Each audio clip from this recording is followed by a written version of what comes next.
তো বাংলাদেশ সার্ভার আজকে আসছে, বাট বাংলাদেশ সার্ভারটা আপনি জাস্ট একবার দেখেন, এই সার্ভারে কত ঝামেলা, মানে কত ঝামেলা, হ্যাকার প্যানেল এইটা সেইটা, এই সার্ভারের মানুষজন অনেক ইভেন্ট পায় না, এই সার্ভারের মানে জানাতা আপনি যদি একটু গাইডা দেন। তো আমার টার্গেট হলো ভাই, আমার পিপি লাগবে না, আমি পিপি লাগবে না, আমার টার্গেট হলো ভাই আমি সবকিছুর উর্ধে থাকবো। আপনি সবসময় সবকিছুর উর্ধে ছিলাম, যেটা লিজিট ভাই, বাট যেটা লিগাল ওইটাতে আমি থাকবো। গেমিং চ্যানেলের বিষয়টা বই, গেমিং চ্যানেল আমি খুলতাম কিন্তু যাইতে হইব।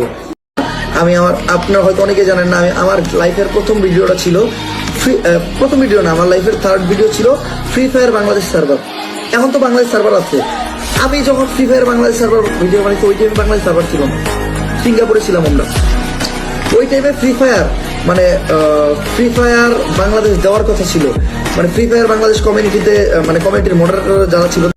তো বাংলাদেশ সার্ভার আজকে আসছে, বাট বাংলাদেশ সার্ভারটা আপনি জাস্ট একবার দেখেন, এই সার্ভারে কত ঝামেলা, মানে কত ঝামেলা, হ্যাকার প্যানেল এইটা সেইটা, এই সার্ভারের মানুষজন অনেক ইভেন্ট পায় না, এই সার্ভারের মানে জানাতা আপনি যদি একটু গাইডা দেন। তো আমার টার্গেট হলো ভাই আমার পিপি লাগবে না, আমি পিপি লাগবে না, আমার টার্গেট হলো ভাই আমি সবকিছুর উর্ধে থাকবো। আপনি সবসময় সবকিছুর উর্ধে ছিলাম, যেটা লিজিট ভাই, বাট যেটা লিগাল ওইটাতে আমি থাকবো।